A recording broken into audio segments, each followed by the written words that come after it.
ವೀಕ್ಷಕರೇ ನಮಸ್ಕಾರ.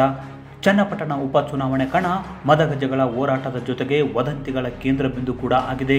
ಒಕ್ಕಲಿಗ ನಾಯಕರಾದ ಎಚ್ ಡಿ ಕುಮಾರಸ್ವಾಮಿ ಹಾಗೂ ಡಿ.ಕೆ. ಶಿವಕುಮಾರ್ ಅವರ ನಡುವೆ ನಡೆಯುತ್ತಿರುವ ಹೋರಾಟದಿಂದಾಗಿ ಒಕ್ಕಲಿಗ ಅಭ್ಯರ್ಥಿಗಳನ್ನೇ ಆಯ್ಕೆ ಮಾಡಲು ಚಿಂತಿಸಲಾಗುತ್ತಿದೆ. ಹೀಗಾಗಿ ಚನ್ನಪಟ್ಟಣ ಉಪಚುನಾವಣೆ ಒಕ್ಕಲಿಗರ ಪ್ರಬಲ ನಾಯಕರಿಬ್ಬರ ಪ್ರತಿಷ್ಠೆಯಾಗಿದೆ. ಬೆಂಗಳೂರು ಗ್ರಾಮಾಂತರದಲ್ಲಿ ಸೋಲುಂಡು ಹಸಿದ ಹುಲಿಯಂತಾಗಿರುವ ಡಿ.ಸಿ.ಎಂ ಡಿ.ಕೆ. ಶಿವಕುಮಾರ್ ಚನ್ನಪಟ್ಟಣ ಉಪಚುನಾವಣೆಯನ್ನು ಪ್ರತಿಷ್ಠೆಯಾಗಿ ಪರಿಗಣಿಸಿದ್ದು ಗೆಲ್ಲಲೇಬೇಕು ಅಂತ ಜಿದ್ದಿಗೆ ಬಿದ್ದಿದ್ದಾರೆ. ಹಾಗಾದರೆ ಚನ್ನಪಟ್ಟಣ ಉಪಚುನಾವಣೆಯಲ್ಲಿ ಕಾಂಗ್ರೆಸ್ ಅಭ್ಯರ್ಥಿ ಯಾರಾಗ್ತಾರೆ? ಮಹಿಳಾ ಅಭ್ಯರ್ಥಿಯನ್ನು ಕಣಕ್ಕಿಳಿಸಲು ಮುಂದಾಯಿತಾ ಮೈತ್ರಿಕೂಟ? ಈ ಕುರಿತು ಮತ್ತಷ್ಟು ಮಾಹಿತಿ ನೀಡ್ತೀನಿ. ಅದಕ್ಕೂ ಮುನ್ನ ನಮ್ಮ ಚಾನಲ್ ಸಬ್ಸ್ಕ್ರೈಬ್ ಮಾಡಿ, ವಿಡಿಯೋ ಶೇರ್ ಮಾಡಿ, ಲೈಕ್ ಮಾಡಿ, ಕಮೆಂಟ್ ಮಾಡಿ. ಚನ್ನಪಟ್ಟಣ ಉಪಚುನಾವಣೆ ಈ ಬಾರಿ ದೇಶದ ಗಮನ ಸೆಳೆಯಲಿದೆ. ಯಾಕಂದ್ರೆ ಆಡಳಿತಾರೂಢ ಕಾಂಗ್ರೆಸ್ ಸರ್ಕಾರದ ಡಿ.ಸಿ.ಎಂ ಡಿ.ಕೆ. ಶಿವಕುಮಾರ್ ಅಖಾಡದ ನೇರ ಉಸ್ತುವಾರಿ ವಹಿಸಿಕೊಂಡಿರುವುದರಿಂದ ಚನ್ನಪಟ್ಟಣ ರಣಕಣವಾಗಿ ಮಾರ್ಪಟ್ಟಿದೆ. ಮತ್ತೊಂದು ಕಡೆ ಬೆಂಗಳೂರು ಗ್ರಾಮಾಂತರದಲ್ಲಿ ಗೆದ್ದು ಬೀಗುತ್ತಿರುವ ಎನ್ಡಿಎ ಮೈತ್ರಿಕೂಟ ಡಿಕೆಶಿ ಸೋದರರನ್ನು ಕಟ್ಟಿ ಹಾಕುವ ನಿಟ್ಟಿನಲ್ಲಿ ಬಿಜೆಪಿ ಜೆಡಿಎಸ್ ಮೈತ್ರಿಕೂಟ ಅಚ್ಚರಿ ಅಭ್ಯರ್ಥಿಯನ್ನು ಕಣಕ್ಕಿಳಿಸುವ ಯೋಜನೆ ರೂಪಿಸಿವೆ.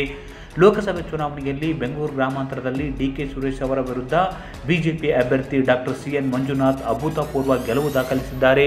ಒಂದು ವೇಳೆ ಡಿ.ಕೆ. ಶಿವಕುಮಾರ್ ಚನ್ನಪಟ್ಟಣ ಉಪಚುನಾವಣೆಯಲ್ಲಿ ಸ್ಪರ್ಧೆ ಮಾಡಿದರೆ ಅವರನ್ನು ಕಟ್ಟಿ ಹಾಕುವ ನಿಟ್ಟಿನಲ್ಲಿ ಹಾಗೂ ಕಾಂಗ್ರೆಸ್ನ ಮಹಿಳಾ ಮತದಾರರನ್ನು ಸೆಳೆಯುವ ನಿಟ್ಟಿನಲ್ಲಿ ಬಿಜೆಪಿ ಜೆಡಿಎಸ್ ಮೈತ್ರಿ ಅಭ್ಯರ್ಥಿಯಾಗಿ ಸಂಸದ ಡಾಕ್ಟರ್ ಸಿ.ಎನ್. ಮಂಜುನಾಥ್ ಅವರ ಪತ್ನಿ ಅನಸೂಯ ಅವರನ್ನು ಅಭ್ಯರ್ಥಿಯನ್ನಾಗಿ ಮಾಡಲು ಚಿಂತನೆ ನಡೆಸಿವೆ ಅಂತ ಹೇಳಲಾಗ್ತಿದೆ.